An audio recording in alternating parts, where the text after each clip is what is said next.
Hi everyone, I'm Lau again, and this time I'm going to do something slightly different because it was this year when El Eternauta or the Eternaut was launched.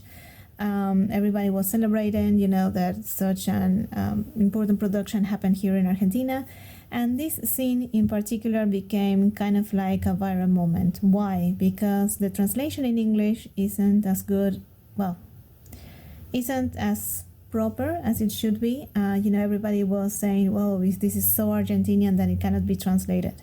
It can be translated. It just required a little bit more imagination and maybe a little bit more of a dirty mind, I guess. So my apologies to my family that is going to watch this. Perdón, mami, tías que van a estar mirando esto, porque voy a tener que hablar de una manera en que yo generalmente no hablo. I usually don't speak like this, but I had to do it better than it was. I'm not saying that those who did the translation were doing a poor job. Maybe they didn't have the time to sit down and actually think of how to come up with a more accurate description of what was saying. But I'm going to explain to you all. So something is happening here that they're having this dialogue that it plays with double intention a lot. So they are switching a few things on the words of the verbs to fix on, another meaning. Double entender, I think is how they say it in English. So the first one, the question is, ¿se largó ya? So you can say, ¿ya se largó? Or ¿se largó ya? Which is what he's saying. So it's a way to say, has it started yet? Has it beginning? In this case, the rain. But the whole thing comes down from largó ya. So la argolla. They put all the words together to form another phrase. La argolla is the loop and is a common way to call the anus. That's why I left it as it started yet. Because I think it fits thematically what they're saying. Or it's just, and so it says, ¿se largó ya o está relampagueando?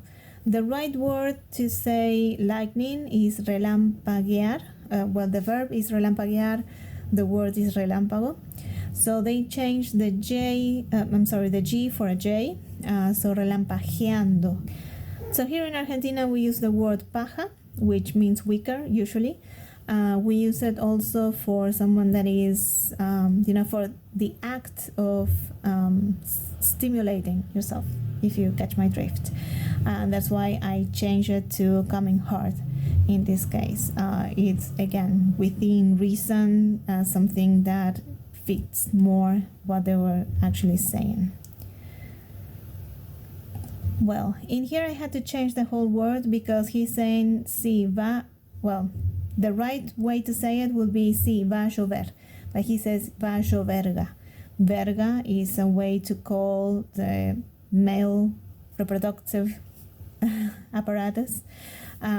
So I cannot fit a dick joke on the word rain, so I changed to drizzle, and from drizzle to jizzle. The first time that I listened to this video, it was on Instagram, and I was 100% certain that he was saying pajaraguas. The right word for umbrella is paraguas, because para aguas stops the water. But my grandfather used to say pajaraguas. Again, paja is in it, aguas. But he's saying paraguasca, and I needed to find what huasca was. And huasca is, we have this thing called rebenque. Rebenque is pretty much like the riding crop. It's for the gauchos, it's a strap of leather that you use, to sort of hit your horse or whatever you're riding at the time. And so the handle of it is the huasca, and the handle is a piece of wood that has been covered with leather straps. And of course it resembles certain male thing, and so that's why he changed from paraguas to parahuasca. And actually, since parar doesn't just means to stop but also to rise, to the thing that rises the huasca is another way to say it, so to speak. It could be another meaning.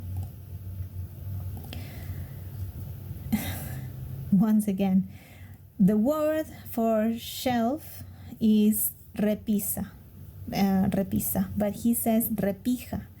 Pija, as I told you before, paja is, the stimulation of it.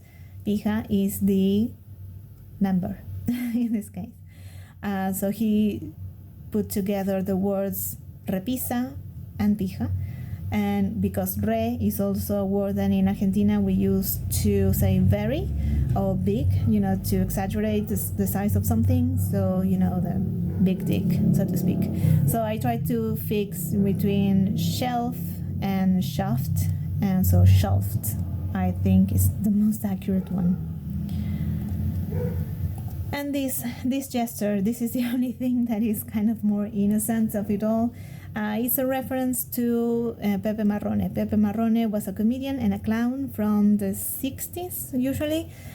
He was, an idol for generations to come, and, all the kids would watch Pepe Marrone and his circus, and he used to do that che kind of thing.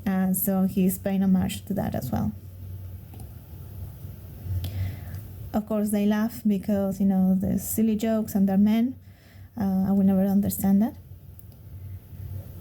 And this gesture, I guess that most of you can understand, doing this when someone is having something to drink, is asking for a little bit of it. So I thought it was important just to bring it up in case nobody noticed.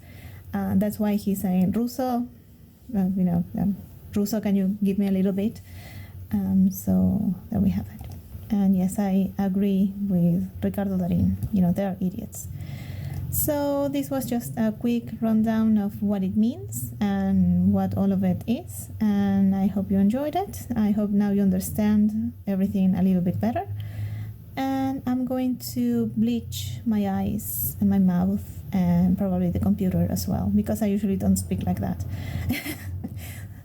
Most people does, but I don't. I've been raised properly. So I hope you enjoyed the video and subscribe and all of that. I have a Patreon and all of that. I'll keep on working on this. I do have a job to do, and I will try to keep up with everything, but I hope you enjoy it, and I'll see you around. Thank you.